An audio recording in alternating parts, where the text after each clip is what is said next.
Hello students. आज के video में हम miscellaneous anti cancer drugs hydroxy urea और एल एस्पैराजिनेस की फार्माकोलॉजी पढ़ने वाले हैं। जैसा कि हम जानते हैं, कैंसर में सेल्स बहुत जल्दी मल्टीप्लाई होते हैं, सेल की डिवीजन अनकंट्रोल्ड हो जाती है। हाइड्रोक्सी यूरिया एक S phase specific anti cancer drug है जो कि डीएनए की सिंथेसिस को रोकती है, और एल एस्पैराजिनेस भी एक एंटी कैंसर ड्रग है। यहाँ पे आपको जानना ज़रूरी है कि एल एस्पैराजीन एक अमीनो एसिड है जिसको सेल्स प्रोटीन सिंथेसिस के लिए यूज़ करते हैं। अब L asparaginase drug amino acid L asparagine को तोड़ देती है, और इस वजह से ल्यूकीमिक सेल्स को एल एस्पैराजीन अमीनो एसिड नहीं मिल पाता, वो प्रोटीन्स का सिंथेसिस नहीं कर पाते और उनकी अपोप्टोसिस या फिर प्रोग्राम्ड सेल डेथ हो जाती है। पहले समझते हैं हाइड्रोक्सी यूरिया की फार्माकोलॉजी। हाइड्रोक्सी यूरिया को ओरली यूज़ किया जाता है। ये ड्रग एंजाइम राइबोन्यूक्लियोटाइड रिडक्टेज को इनहिबिट करके एंटी कैंसर इफेक्ट प्रोड्यूस करती है। हाइड्रोक्सी यूरिया का मैकेनिज्म ऑफ एक्शन समझने के लिए ज़रूरी है कि हमें पता हो कि न्यूक्लियोटाइड्स आरएनए और डीएनए के बिल्डिंग ब्लॉक्स होते हैं। ना न्यूक्लियोटाइड जिनमें राइबोज शुगर होती है, यानी कि राइबोन्यूक्लियोटाइड्स आरएनए के बिल्डिंग ब्लॉक्स होते हैं, उसी तरह न्यूक्लियोटाइड्स जिसमें डीऑक्सीराइबोज शुगर होती है, यानी कि डीऑक्सीराइबोन्यूक्लियोटाइड्स डीएनए के बिल्डिंग ब्लॉक्स होते हैं। ना एंजाइम राइबोन्यूक्लियोटाइड रिडक्टेज राइबोन्यूक्लियोटाइड्स को डीऑक्सीराइबोन्यूक्लियोटाइड्स में कन्वर्ट करता है। जैसे कि एक एग्जाम्पल की मदद से समझते हैं, जीडीपी ग्वानोसाइन डाइफॉस्फेट। तो यहाँ पर enzyme ribonucleotide reductase GDP guanosine diphosphate को डीऑक्सी ग्वानोसाइन डाइफॉस्फेट में कन्वर्ट करता है। ना deoxy guanosine diphosphate further phosphorylate होकर डीऑक्सी ग्वानोसाइन ट्राइफॉस्फेट प्रोड्यूस करता है। अब ये डीऑक्सी ग्वानोसाइन ट्राइफॉस्फेट जो है, ये एक न्यूक्लियोटाइड है, ये एक डीऑक्सी राइबोन्यूक्लियोटाइड है जिसका यूज़ डीएनए की सिंथेसिस में होता है।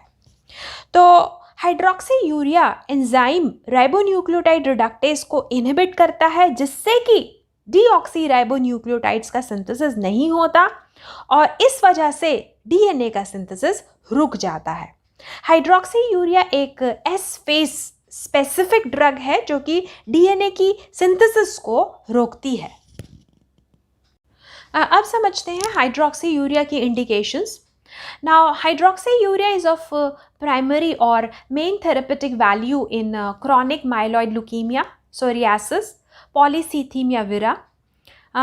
Occasionally, कभी कभार हाइड्रोक्सी यूरिया को सॉलिड ट्यूमर्स की ट्रीटमेंट में भी यूज़ किया जाता है। इसके अलावा हाइड्रोक्सी यूरिया डीएनए के डैमेज के प्रोसेस को एक्सेलरेट कर देती है, यानी कि डीएनए के डैमेज होने की प्रक्रिया को बढ़ा देती है, और इसकी वजह से रेडियोथेरेपी का जो इफेक्ट है वो बढ़ जाता है। So hydroxy urea is employed as a radio sensitizer before the radiotherapy. Now hydroxy urea is also used as a first line drug for sickle cell disease in adults. अब समझते हैं हाइड्रोक्सी यूरिया की टॉक्सिसिटीज। Milo suppression यानी कि bone marrow suppression hydroxy urea की main toxicity है। It also causes gastrointestinal disturbances and cutaneous reaction, और hydroxy urea से पिगमेंटेशन भी हो सकता है।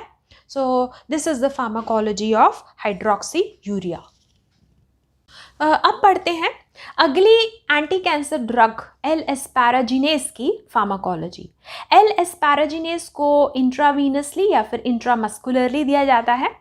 नाउ इस ड्रग का मैकेनिज्म ऑफ एक्शन समझने से पहले हमें जानना ज़रूरी है कि एल एस्पैराजीन एक अमीनो एसिड है जिससे प्रोटीन्स का सिंथेसिस होता है। नाउ बॉडी के healthy cells enzyme L asparagine synthase की मदद से अपनी रिक्वायरमेंट के हिसाब से एल एस्पैराजीन अमीनो एसिड का सिंथेसिस करते हैं, पर leukemic cells amino acid L asparagine का सिंथेसिस नहीं कर सकते क्योंकि उनके पास एंजाइम एल एस्पैराजीन सिंथेस नहीं होता। तो ल्यूकीमिक सेल्स को एल एस्पैराजीन एक्सटर्नल सोर्स से मिलता है। अब समझते हैं एल एस्पैराजिनेस का मैकेनिज्म ऑफ एक्शन।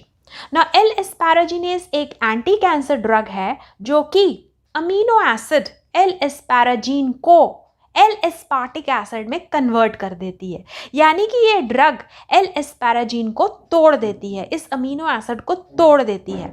तो सबसे पहले सबसे इंपॉर्टेंट बात कि ल्यूकीमिक सेल्स को एल एस्पैराजीन नहीं मिल पाता। ल्यूकीमिक सेल्स एल एस्पैराजीन को पहले तो सिंथेसाइज नहीं कर पाते। दूसरा, एक्सटर्नल सोर्स से उनको जो कुछ भी थोड़ा अमाउंट में एल एस्पैराजीन मिलता है उसको ड्रग एल एस्पैराजिनेस डिस्ट्रॉय कर देती है, एल एस्पैराजीन को एल एस्पार्टिक एसिड में कन्वर्ट कर देती है। तो इस वजह से ल्यूकीमिक सेल्स को अमीनो एसिड एल एस्पैराजीन नहीं मिल पाता, वो प्रोटीन्स का सिंथेसिस नहीं कर पाते और इस वजह से ल्यूकीमिक सेल्स की अपोप्टोसिस या प्रोग्राम्ड सेल डेथ हो जाती है।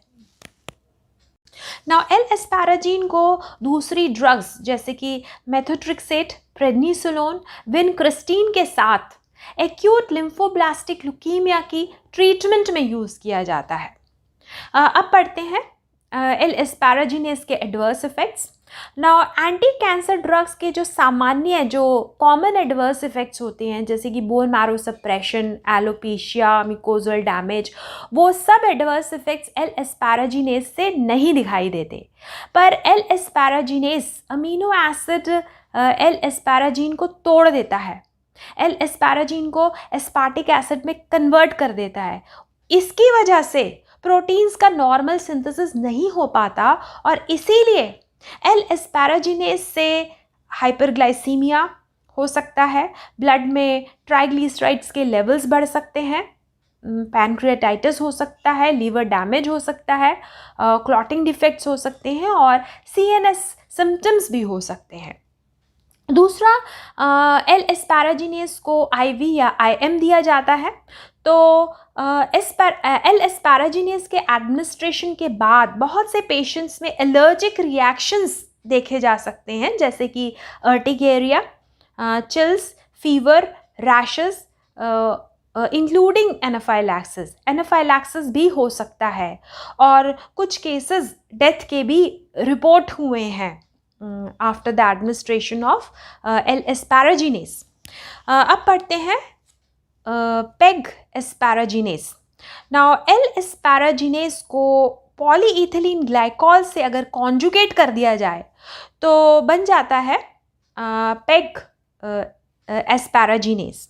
नाउ ये जो फॉर्मूलेशन है ये लेस एंटीजेनिक है, इसीलिए इससे एलर्जी कम होती है और बॉडी में पेग एस्पैराजिनेस का जो क्लियरेंस है वो बहुत धीरे धीरे होता है, इसीलिए इसकी जो हाफ लाइफ है वो लॉन्ग है और इसको कम बार देना पड़ता है। So PEG asparaginase is given less frequently compare to normal L asparaginase. इसके अलावा नॉर्मल एल एस्पैराजिनेस के कंपैरिजन में पेग एल एस्पैराजिनेस जो है वो ज़्यादा इफ़ेक्टिव भी है। तो ये है pharmacology of L asparaginase. Now please note, ये इन्फॉर्मेशन सिर्फ एकेडमिक इंफॉर्मेटिव पर्पस के लिए है। अगर आपको हाइड्रोक्सी यूरिया या फिर एल एस्पैराजिनेस का यूज़ करना हो या फिर आपको कैंसर का ट्रीटमेंट करना हो तो अपने फिजिशियन को कंसल्ट करें। अगर ये वीडियो आपको अच्छा लगे तो इसको लाइक, सब्सक्राइब और शेयर ज़रूर करें। Thanks for watching this video.